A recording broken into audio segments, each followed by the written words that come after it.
أعوذ بالله من الشيطان الرجيم بسم الله الرحمن الرحيم وإذا قيل لهم آمنوا كما آمن الناس قالوا أنؤمن كما آمن السفهاء ألا إنهم هم السفهاء ولكن لا يعلمون. سورة بقرة آیات مبارکہ دیر لسم.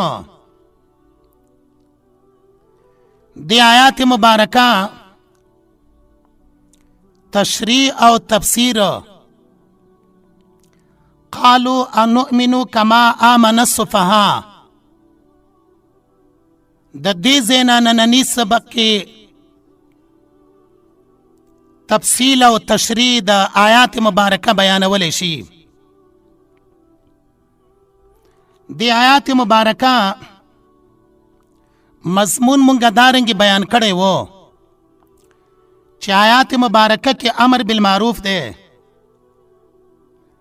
لفظ د آمینو سره صحابه کرام بیا معیار د حق ګرځولی دي کما آمن الناس سره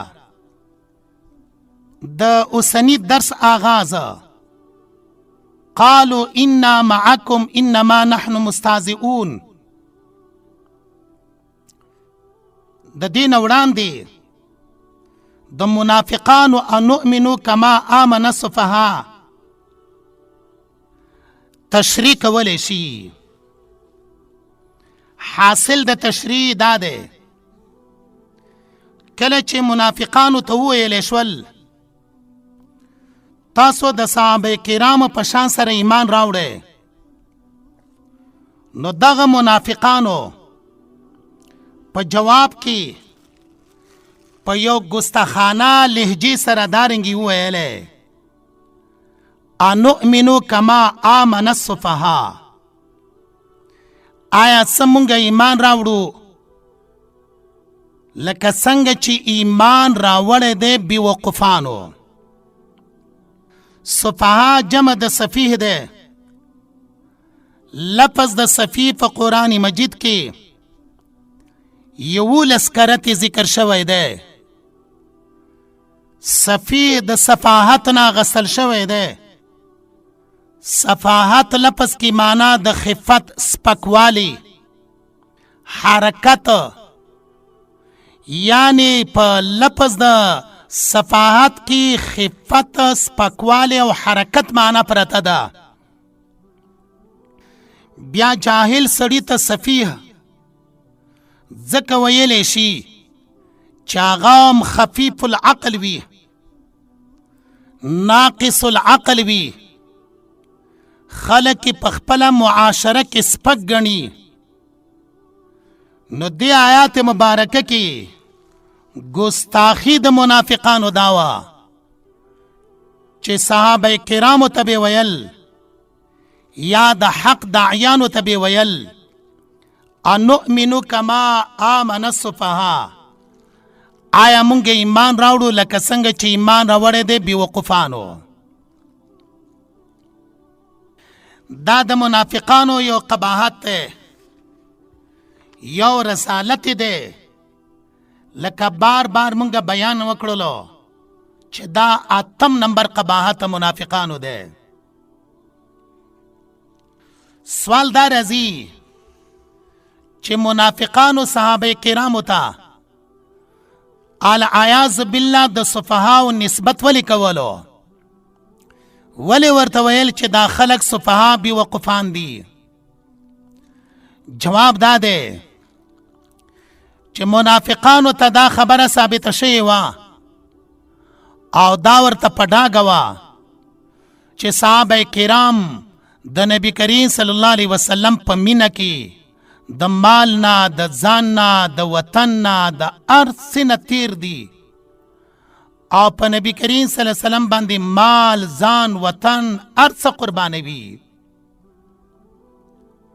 نو دوی صحابه کرامو د دغه اخلاص په باره کې د سفهاء نسبت کولو دا ځکه چې منافقان ماده پرسته وو، مفاد فرست وو، صحابه کرامو کې اخلاص وو، د دوی هغه اخلاص په وجه باندې صحابه کرامو ته د صفهاو نسبت کولو.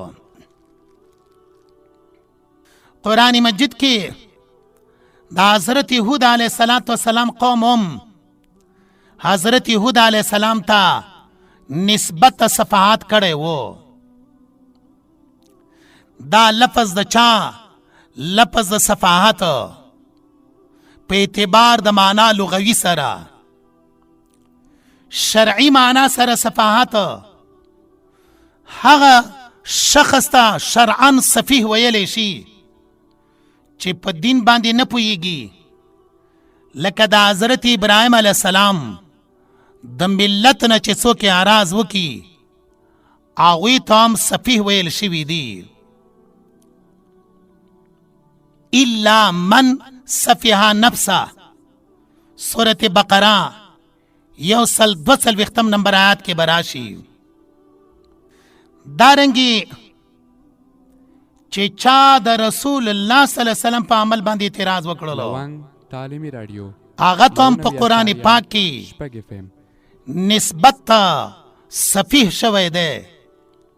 لکه دا لفظ سفیه 142 نمبر آیات کې مونږ وویلې د دویمې سپارې په اوله حصه کې ذکر دی، او د حضرت ابراهیم علیه السلام ملت نه چې اعراض کوي الا من سفیها نفسه، هغې حواله هم مونږ پیش کړله. نو چا چې د نبی علیه السلام په عمل باندې اعتراض وکړلو یا د صحابه کرامو په عمل باندې اعتراض کوي، سورة بقره 142 نمبر آیات کې دی سيقول السفهاء من الناس ما ولاهم عن قبلتهم التي كانوا عليها. معلومه شوله چې د نبی علیه السلام په سنت، د نبی علیه السلام په طرز زندګۍ د صحابه کرامو په عمل باندې اعتراض چې څوک کوي هغه هم سفیه دی.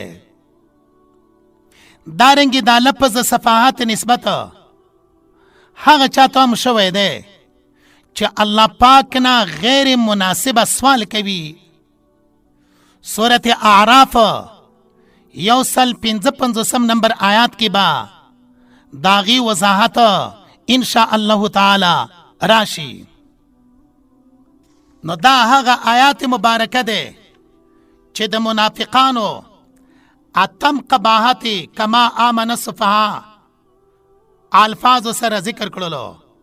لسم قباحت دا ده الا خبردار شي انهم یقینا دوی هم السفهاء هم دوی بوقفان دي ولكن لا يعلمون لیکن دوی نه پوهیږي. لسم قباحت و رزالت منافقانو ولكن لا يعلمون الفاظ سره بیان شولو. ولكن لا يعلمون کی اشاره ده دی خبره تا چې منافقان په جهل مرکب کې راګیر دي. جهل مرکب دی ته وایي چې یو خو په خپل جهالت فوها نوي، دویم د جهالت کارونه کوي، کار د جهالت ته خو په دغه جهالت باندې فهم نه ده، دته جاهل مرکب ویلی شي. د منافقانو دغه عمل ولكن لا يعلمون الفاظ سره چې کله بیانولی شي دلته اشاره د دې خبرې ته چې منافقان جاهل مرکب دي. وَإِذَا لَقُوا الَّذِينَ آمَنُوا کله چې دوی یوځای شي د مؤمنانو سره قالوا وای منافقان آمنا مونږ ایمان راوړی دی.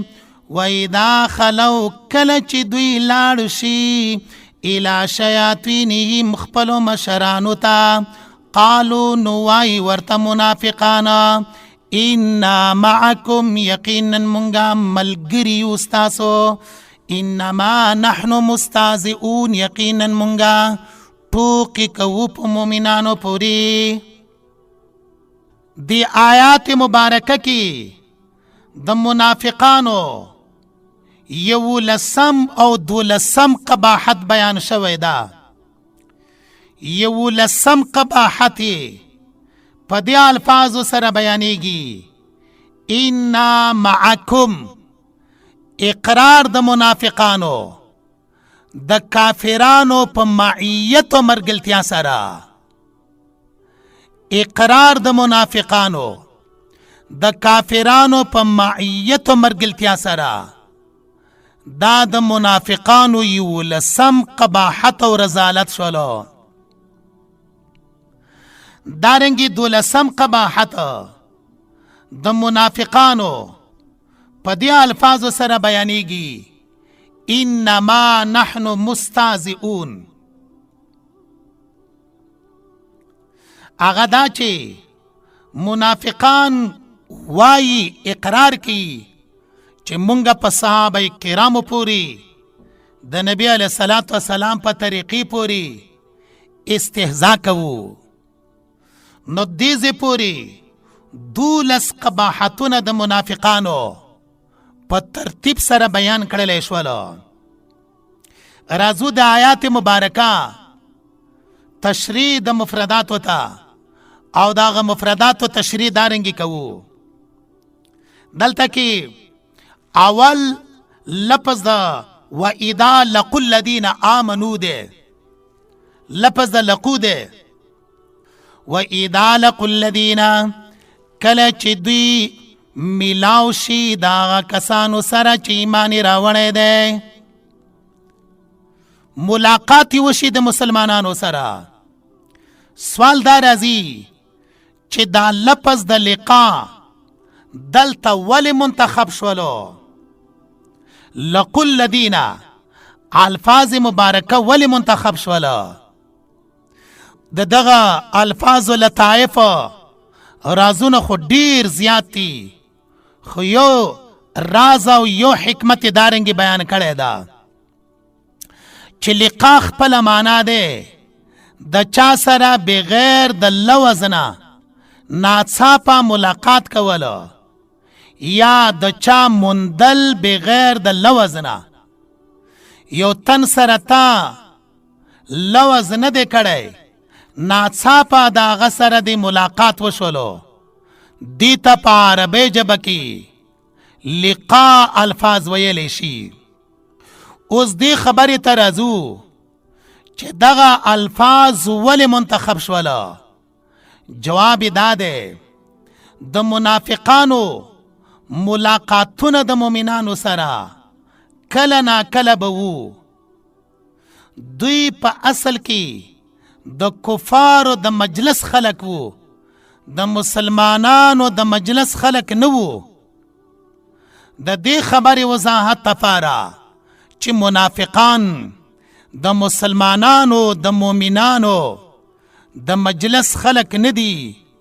که د مسلمانانو مؤمنانو سره د دوی ملاقات راځي، هغه به کله نا کله وي، هغه به بغیر د لوز نه وي، هغه به بغیر د مخکې ارادې نه وي، بلکې ناڅاپه به د مسلمانانو سره د دوی ملاوېدل وي. ځکه د مسلمانانو د مجلس خلق نه دي، دا د کفارو د مجلس خلق دي. وَإِذَا لَقُوا الَّذِينَ، کله چې دوی مخامخ شي، یو ځای شي د مؤمنانو سره، قالو وای ورته دغه منافقان آمنا مونږه ایمان راوړی دی. منافقان مسلمانانو د دوکه کولو دپاره آمنا الفاظ استعمالوي. آمنا مونږه ایمان راوړی دی. وَإِذَا خَلَوْا، کله چې دوی لاړ شي الی شیاطینهم خپلو مشرانو ته. آیات مبارکه کی وَإِذَا خَلَوْا لفظ د خلو ده. خلو لفظ په قرآن مجید کې 40 کرته ذکر شوی ده. د دې لفظ د خلو یو معنا د خلاو مزا معنا یې کړې د مفسرینو. مزا خپله معنا تیریدل، مزی معنا تیریدل. دویمه معنا د خلاو یو ځای کیدل. و اذا خلو ارکل چې دوی لاړ شي الی شیاطینهم خپلو مشرانو ته.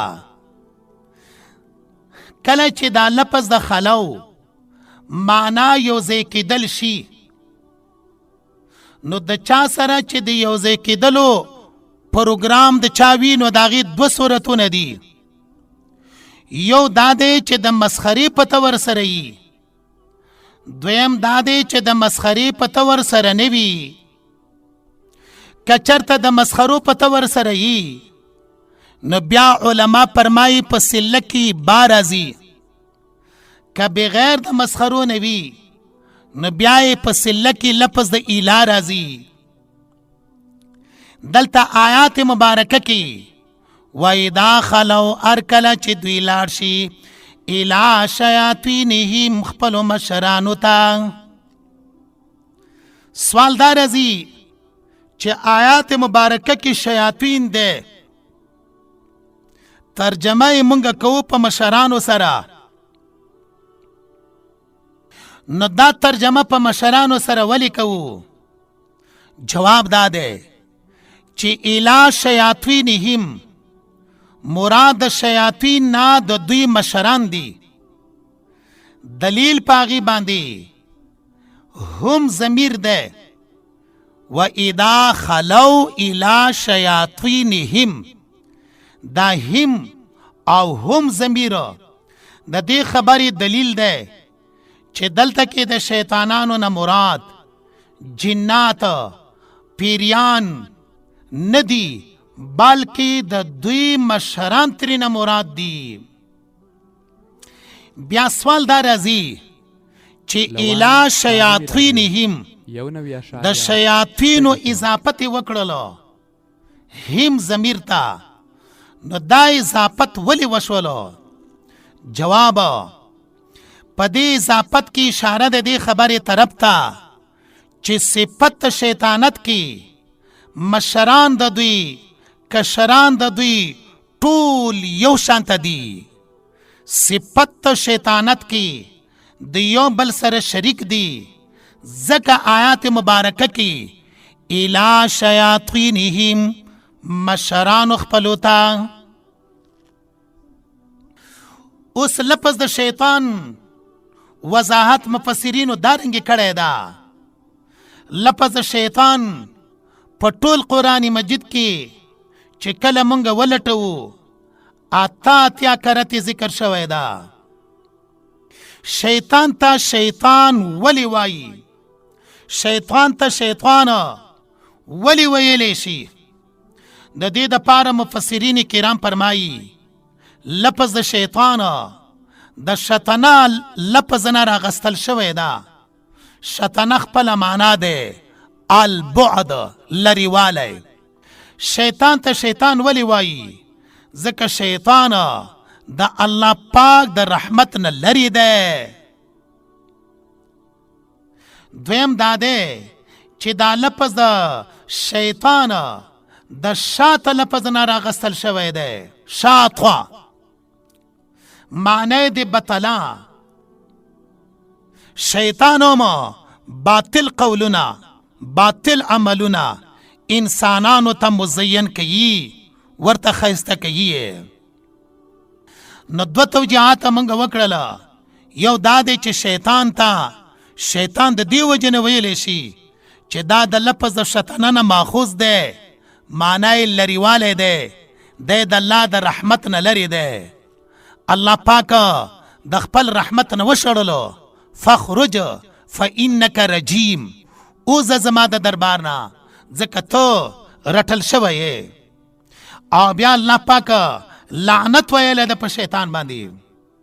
دارنګې شیطان د هر خیر نه لرې دی، ځکه شیطان ته شیطان ویلی شي. بیا دا لفظ شیطان د هر شریر شي دپاره استعمالیږي. برابر خبره ده که په انسانانو کې یو شرپسنده انسانی شریر انسانی هغه تم شیطان ویلی شي، یا په جناتو کې جناتو باندې هم د شیاطین اطلاق شوی ده، حیواناتو کې هغوی ته هم شیطان ویل شوی دی. نو هر شریر شی که په انسانانو کې یو، حیواناتو کې دوه، پیریانو کې درې، هغوی باندې اطلاق د شیطان شوی ده او اطلاق د شیطان ور باندې په قرآن مجید کې ذکر کړل شوی ده. بیا مستاقات شیطان قرآن پاک کې مونږ ویلې شیطان باندې اطلاق شوی ده، هر شریر باندې. مستاقات په قرآن مجید کې کوم کوم دي؟ سورت بقره 34 نمبر آیات کې ابلیس دا مستاق د چا دی؟ د شیطان. دارنګي جنی او انسی شرپسندو باندې اطلاق د شیطان شوی ده. سورت بقره 102 نمبر آیات کې براشي ولکن الشیاطین، الفاظ مبارکه دی التا. دارنګي د شیطان اطلاق او مستاق په قرآن مجید کې په جاسوس باندې هم شوی ده. جاسوس ته هم شیطان ویل شوی دی، لکه سورت آل عمران 115 نمبر آیات کې انما ذالکم الشیطان یخوف اولیاءه. کله نا کله په لفظ شیطان سره مستاق په قرآن مجید کې مارانم ذکر کړل شوی دی، مارانو تم شیاطین ویل شوی دی، لکه قرآن پاک کې سورہ صافات 55 نمبر آیات کې رؤوس الشیاطین الفاظ دی. الته لفظي معنی دی سرونه د مارانو. نو مارانو باندې هم اطلاق د شیطان شوی ده. لن به مونږ دې خبرې تراشو چې لفظ شیطان بیا وایو مکررنه، لفظ شیطان هر شریر شي باندې، که په انسانانو کې، که په حیواناتو کې، که په پیریانو کې اطلاق شوی د قرآن مجید کې. مستاقات هغه وو کوم چې بیان کړلی شول. قال وای دغه منافقان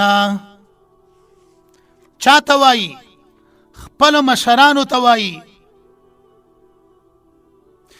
انا معکم، یقینا مونږه ملګری استاسو. انا معکم دا جمله په تاکید سره بیان کړې ده. مخکې آمنا مسلمانانو د پاره کومه جمله چې استعمال کړې وه بغیر د تاکید نه وه، آمنا. خپلو مشرانو ته چې کومه جمله استعمالوي انا معکم په تاکید سره بیان کړله، یعنی په عقیده کې، په عمل کې مونږه د ستاسو ملګری یو. انما نحن یقینا مونږه مستهزئون ټوکې کوونکي یو په مؤمنانو پورې. دلته آخرنۍ جمله د آیات مبارکه انما نحن مستهزئون الفاظ مبارکه دي. دغه جمله مستانفه ده. استناف په دوه قسمه ده، یو په علم النحو کې استناف ده، دویمه په علم بیان علم معانی کې استناف ده.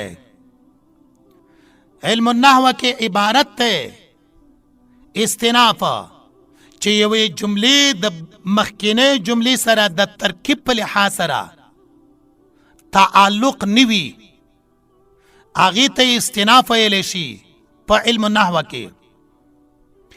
علم معانی کې استناف دا جوابی د سوال مقدرنه. دلته کې هم انما نحن مستهزئون دا استناب دی خو استنابی معانی دی د علم بیان د علم معانی استناب دی.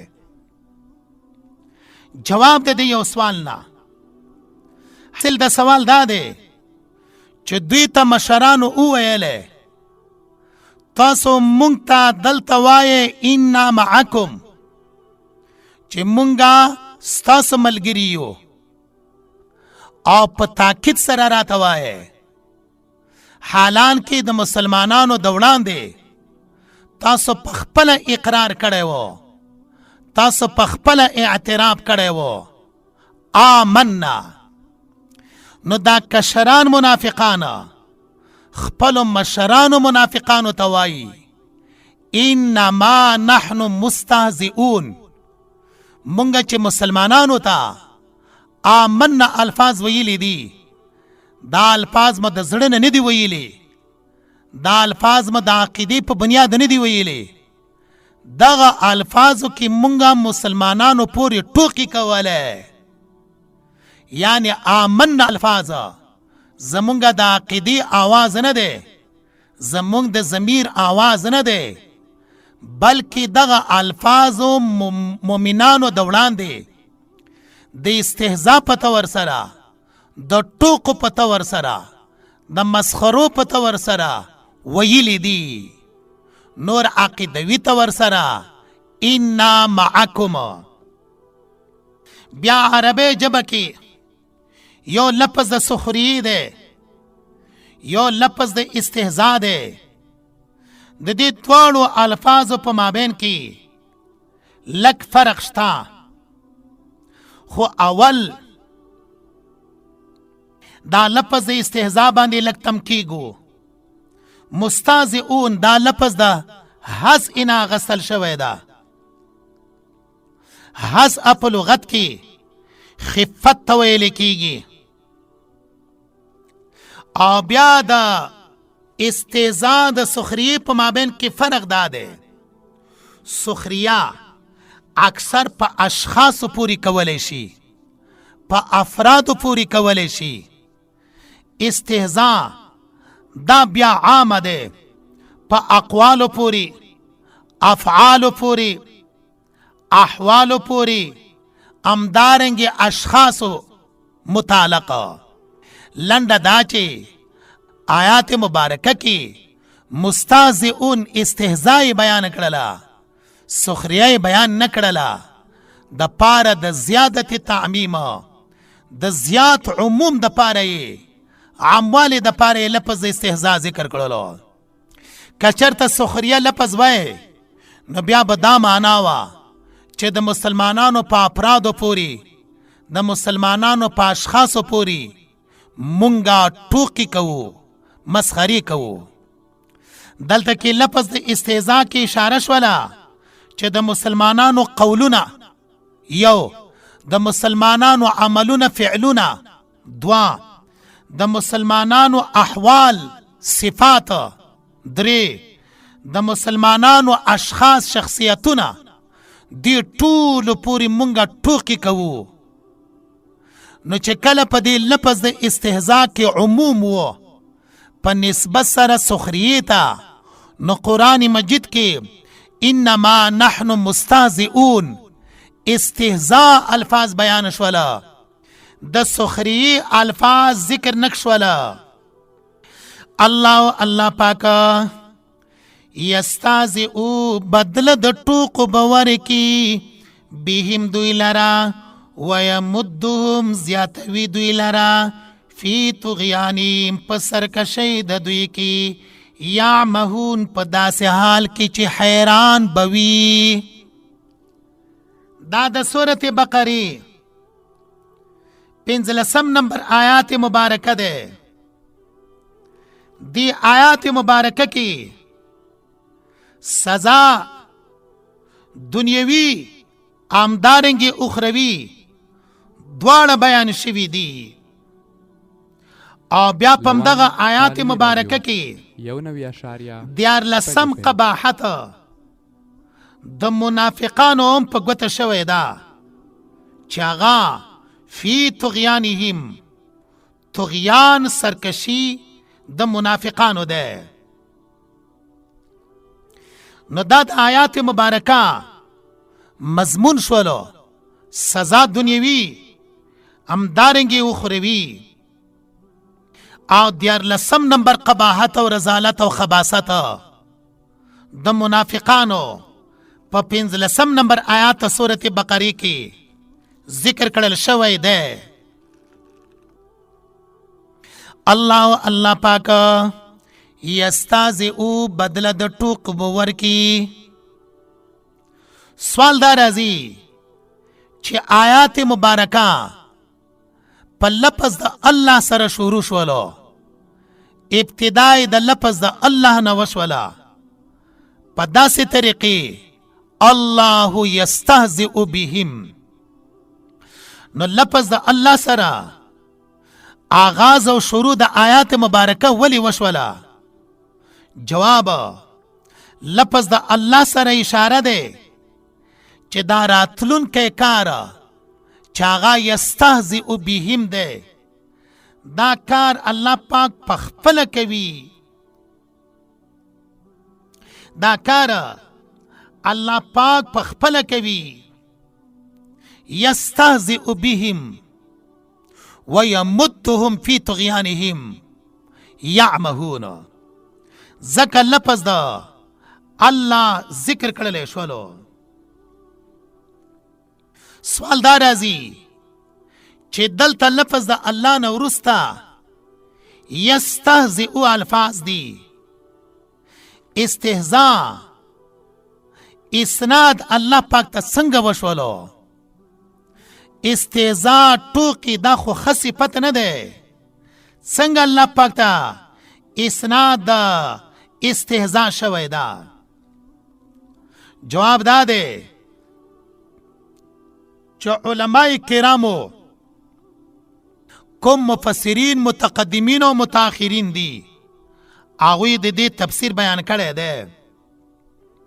وایي چې اسناد د استهزاء الله ته په حقیقي معنی سره شوی دی، تشبیه نشي ورکولی لکه د مخلوق استهزاء سره، تمثیلی نشي ورکولی، تاویلی نشي کولی. یو قول دا دی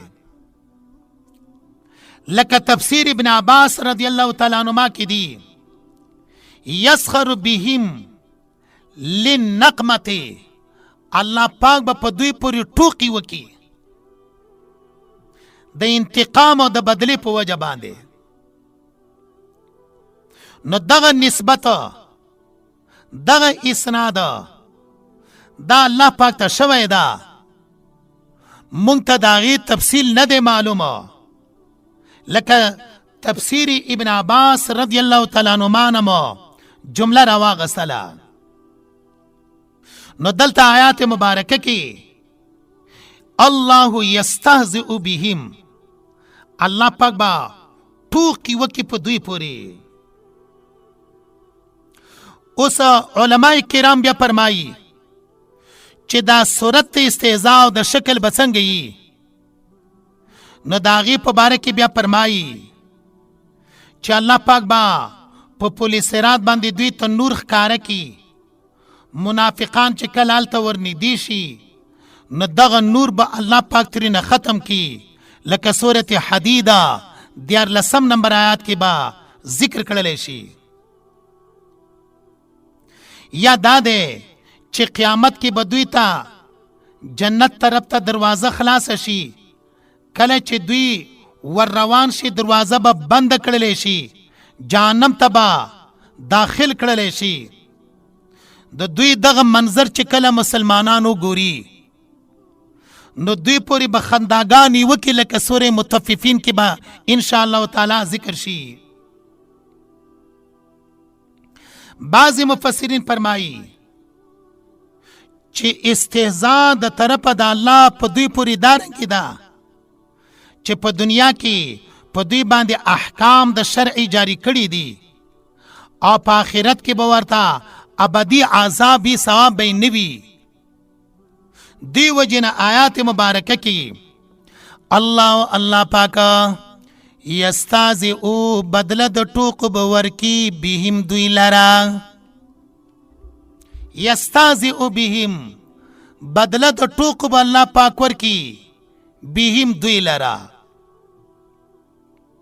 تر دې زه پورې اوله جمله مبارکه وه چې د هغې وضاحت وشولو.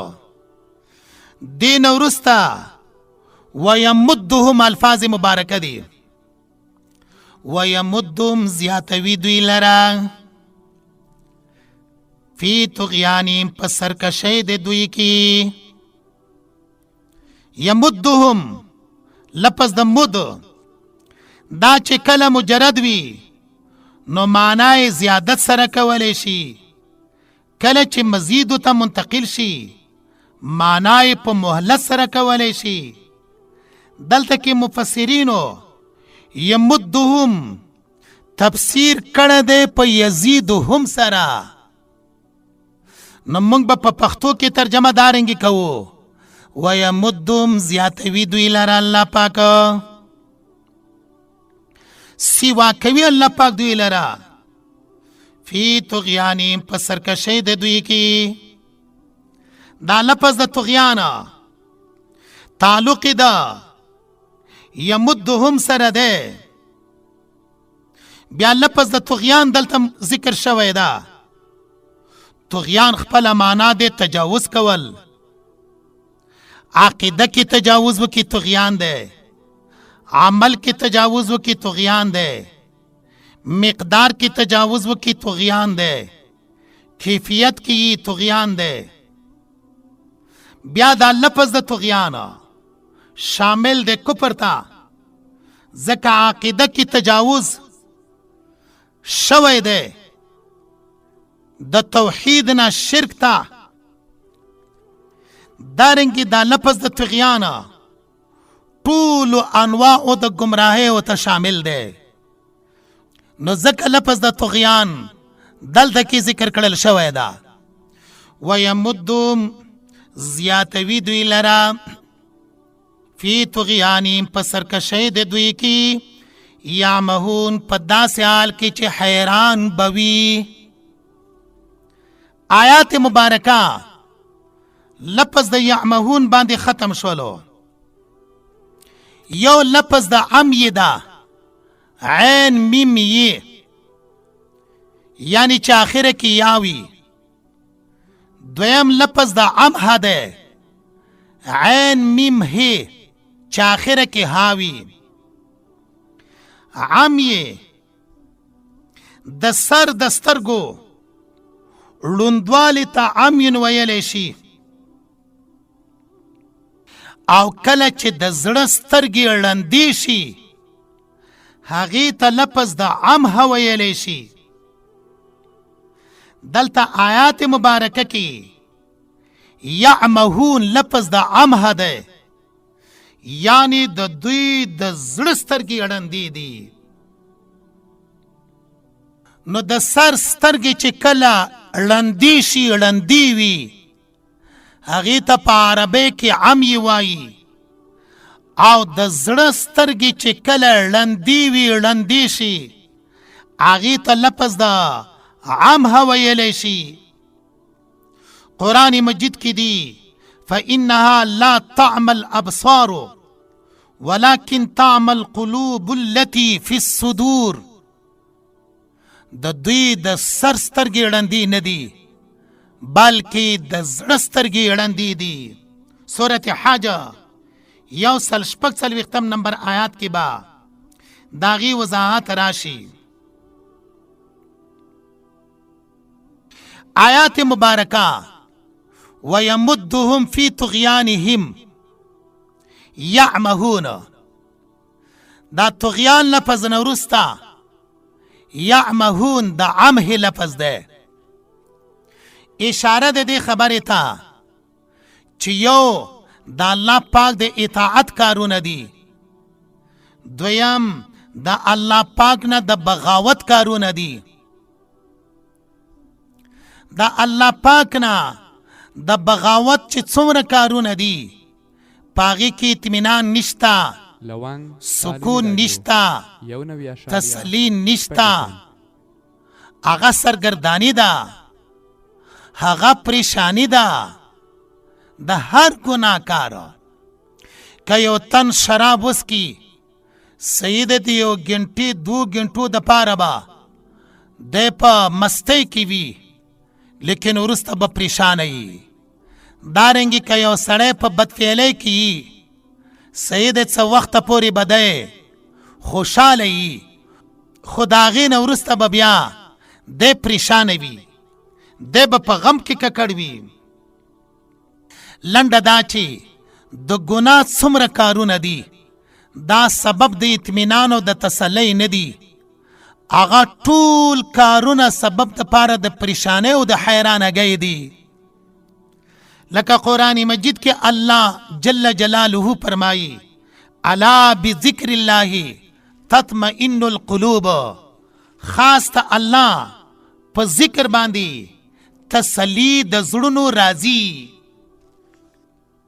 اولئک الذین، دا هغه کسان دي اشتروا الضلالة چې غوره کړي د گمراهي بالهدى په هدایت سره، فما ربحت ګټه نه دی کړی تجارتهم سوداګرۍ د دوی، وما کانوا مهتدین او دوی نه دي لار موندونکي. دا د سورة بقره 14 نمبر آیات ہے. دی آیات مبارکه کی نتیجه د تیر شویو قباحتونه بیانیږي. مونږ ویلې چې د 2 آیاتونو کې سزا دنیوي او اخروي دواړه بیانیږي. دنیا کې هم الله یستهزئ بهم ویمدهم فی طغیانهم یعمهون، آخرت کې هم دغه خلق الله پاک با د خپل سزا سره مخامخ کی. د تیر شوي صفتونو په دې آیات مبارکه کې نتیجه بیانیږي. د نتیجې سره سره زجر هم منافقانو د پاره، رټنه هم د منافقانو د پاره بیانولی شي. بیا په آیات مبارکه کې 14 او 15 قباحت منافقانو بیانولی شي. 14 قباحت د منافقانو په دې الفاظو سره ده اشتروا الضلالة بالهدى. 15 قباحت د منافقانو په دې الفاظو سره ده وما كانوا مهتدین. نو مونږ په ابتدا د دغه صفات او قباحتونو کې ویلي وو چې د منافقانو 15 قباحتونه بیانېږي. په ترتیب سره ما دا 15 واړه ټول بیان کړل. دا د آیات مبارکه مضمون، د آیات مبارکه حاصل و. تشریح د آیات مبارکه په دې طریقې باندې ده اولئک الذین اشتروا الضلالة، اولئک الذین اشتروا الضلالة. آیات مبارکه شروع په اسم اشاره سره وشوله. اولئک سوال دا راځي چې په اسم اشاره سره آیات مبارکه آغاز او شروع ولی وشوله؟ ولی اسم اشاره په دې آیات مبارکه کې منتخب شوله؟ جواب په دې اسم اشاره کې چې هغه لفظ د اولئک ده، دې خبرې طرف ته اشاره ده چې دا مخکې 15 قباحتونه دا علت د پاره ده آینده حکم چې هغه اشتروا الضلالة بالهدى فما ربحت تجارتهم وما كانوا مهتدین. یعنی دا مخکنی چې کوم قباحتونه دي دا قباحتونه اسباب دي، دا قباحتونه علتونه دي د آینده حکم د پاره چغا اشتروا الضلالة بالهدى فما ربحت تجارتهم ده. اولئک الذین دا کسان دی اشتروا الضلالة بالهدى. دنیا کې دغه کسانو منافقانو اشتروا الضلالة غوره کړي دا گمراهی الضلالة بالهدى په بدلا د هدایت کې. عربی کې لفظ د شراء ادا کول د قیمت د مال اغستلو د پاره دیتا شراء ویلی شي. بیا په دې آیات مبارکه کې بالهدى با خو په سمنو باندې داخليږي، لیکن استعمالی په پرېښودلو د یو شي کې دی په بدله د عوض کې. بیا په دې آیات مبارکه کې اشتروا الضلالة بالهدى مفسرین کرام فرمایي استبدلوا الضلالة بالهدى، استبدلوا الضلالة بالهدى غوره کړی دی دوی گمراهی په هدایت سره، غوره کړی د گمراهی په هدایت سره. گمراهی اغستلی ده، هدایت پرې ښودلی دی. دلته کې یو مشهور سوال راځي، هغه سوال دا دی چې منافقانو سره خو د سره هدایت وونه، دوی سره خو هدایت نو موجوده چې هدایت ورکړلو ضلالت و گمراهی واغستله.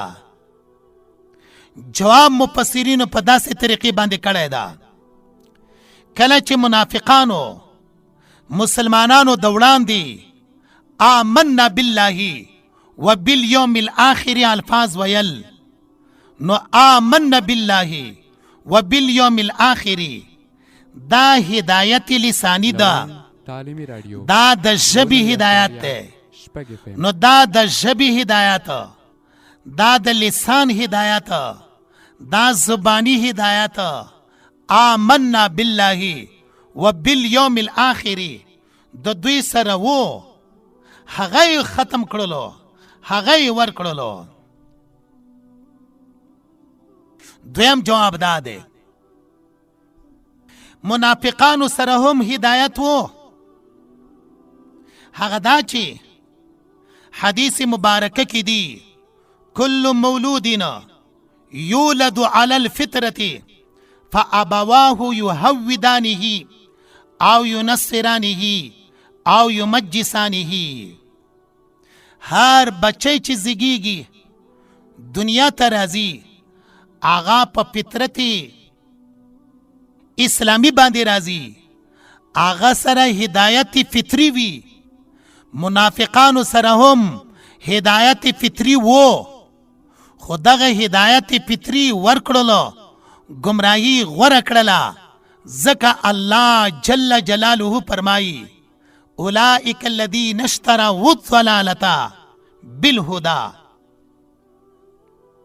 دا دو جوابونه مفسرین کرامو پم دې ځای کې کړي دي،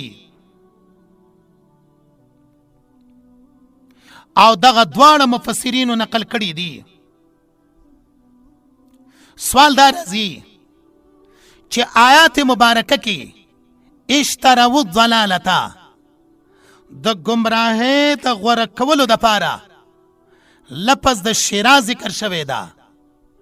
مفسرین چې کله تفسیر کوي هغوی دارنګې فرمایي استبدلوا الضلالة بالهدى.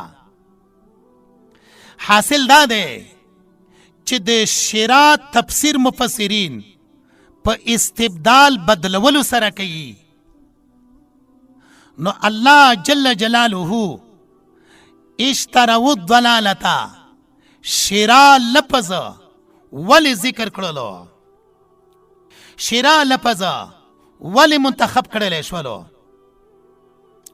د دې خبرې په باره کې مفسرین کرام جواب دارنګې کوي چې شرا د یو شي اغستل دی په خوشحالۍ سره، د ځان دپاره غوره کول دی په خوشحالۍ سره، لکه د بیع په باره کې الا ان تکون تجارتا عن تراض منکم، رضامندي ذکر کړې ده. او فقهای کرام فرمایي چې بیع څه ته وایي؟ مبادله المال بالمال بالترازی، مبادله المال بالمال بالترازی. نو دلته کې اشتروا الضلالة کې الله پاک د دې خبرې وضاحت وکړلو چې منافقانو گمراهی اغستلې، هدایت ورکړی، دا معامله په خپل رضامندۍ سره کړې ده، دا معامله په ډېرې خوشحالۍ سره کړې ده. العیاذ بالله. ځکه آیات مبارکه کې اشتروا الضلالة الفاظ مبارکه بیان شوله. فما ربحت تجارتهم، پس ګټه نه دی کړې سوداګرۍ د دوی. آیات مبارکه کې نسبت ګټې شوی د سوداګرۍ ته. ګټه او تاوان خو سړی کوي، تجارت نه کوي. تجارت ولی نسبت شوی ده؟ جواب اشاره د دې خبرې ته کله چې تجارت پیدمن نه دی، مالک او تاجر به کله پیدمن شي؟ کله چې دا تجارت نه په بخش نه دی، نه په من نه دی، نو مالک به کله نه په من شي، هغه به کله ګټه وکړي. فما ربحت تجارتهم، لفظ د تجارت په قرآن مجید کې نه کرتی مختلفو مستاقاتو سره بیان کړل شوی ده. وما کانو، او ندی دغه منافقان مهتدین هدایت والا.